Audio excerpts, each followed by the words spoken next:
Arsitektur dari Masjid Baitul Muhtadin ini, sangat dikagumi oleh jamaah masjid dan remasnya, karena semua metode pekerjaan sangat jauh berbeda dengan tukang-tukang setempat.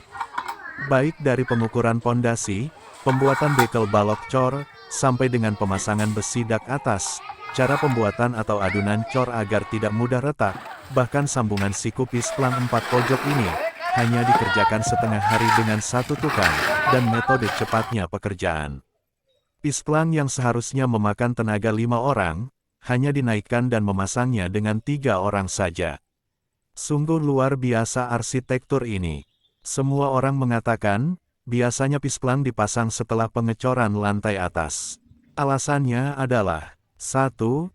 Karena selebar pisplang 80 kali 2 meter ini sangat berat sekali. 2. Pemasangan pisplang tidak maksimal. 3. Hasilnya tidak akan lurus. 4. Membutuhkan tiang atau cagak yang sangat banyak lagi. Alhamdulillah, semua metode pemasangan pisplang besar ini jauh dengan apa yang menjadi dugaan negatif dari orang lain, dan dianggap enteng oleh arsitektur yang profesional dan cerdas ini, yaitu Bapak Sunakin.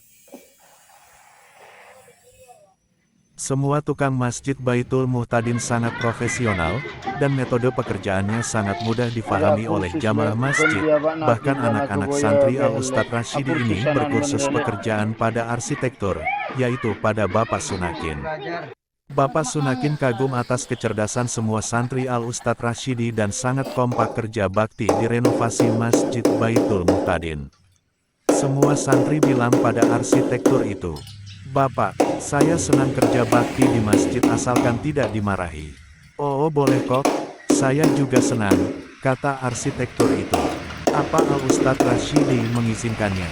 "Tentu saja Bapak, karena saya lihat Ustadz itu sangat sibuk mengurus pembangunan masjid, baik dari pengumpulan dana, mencatat pemasukan uang dan pengeluaran uang, kerja sendiri lagi.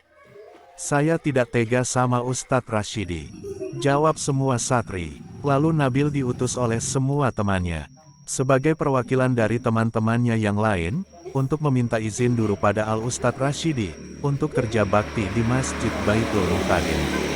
"Ustadz," kata si Nabil, "ada apa Cong?" Kata Al-Ustadz Rashidi, "Jika boleh semua santri pingin kerja bakti di masjid bantu-bantu Ustadz." "Oh boleh kok, asalkan ngaji dulu dan izin sama kedua orang tuamu." "Baik Ustadz," kata si Nabil. Setelah Nabil bilang semua itu pada teman-temannya, bahwa kita boleh kerja bakti di masjid. "Oh rie," kata semua santri setelah mendengar kabar baik dari si Nabil itu. Semua santri sama-sama bahagia sekali, setelah mendengar dari si Nabil itu, atas kesediaan Al-Ustadz Rashidi dan bertambah semangat.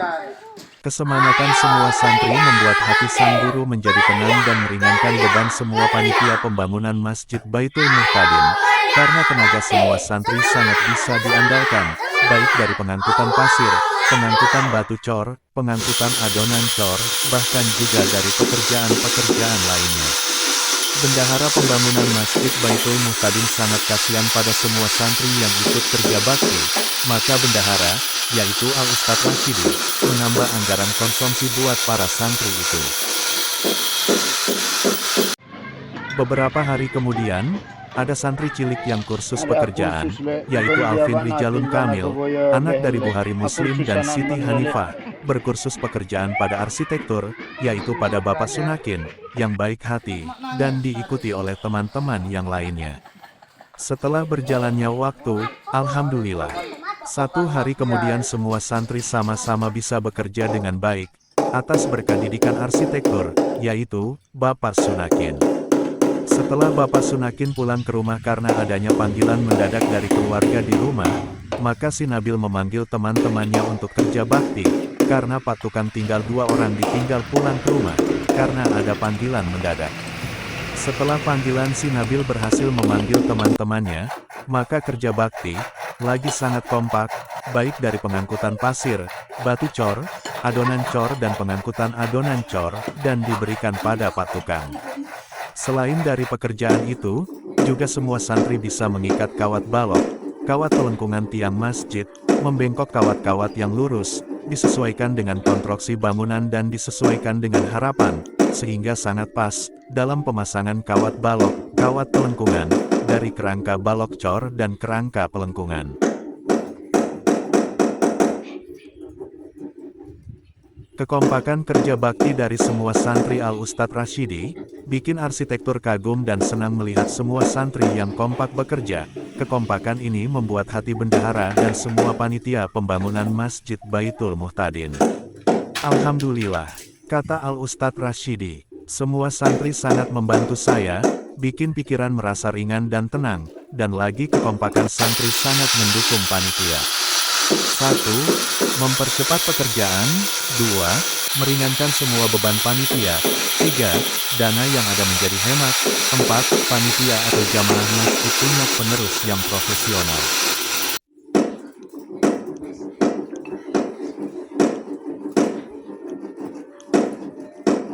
Kekompakan santri kerja bakti di Masjid Baitul Muhtadin, sehingga pekerjaan dapat dibagi-bagi.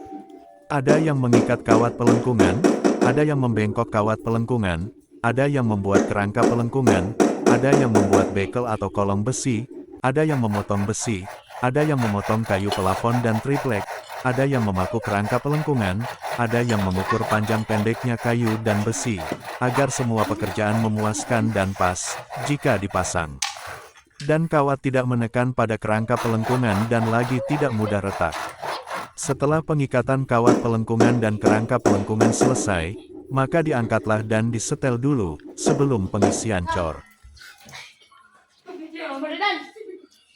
Lihat dan tonton sampai akhir, cara anak-anak santri, mengangkat dan memasang kawat pelengkungan, insya Allah kita bisa menirunya, alhamdulillah. Kita punya penerus, di bidang pekerjaan. Bagaimana hasilnya? Tetaplah kita menontonnya. Sampai pengecoran terakhir, apakah memuaskan pada panitia pembangunan masjid dan bendahara atau tidak?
Iya,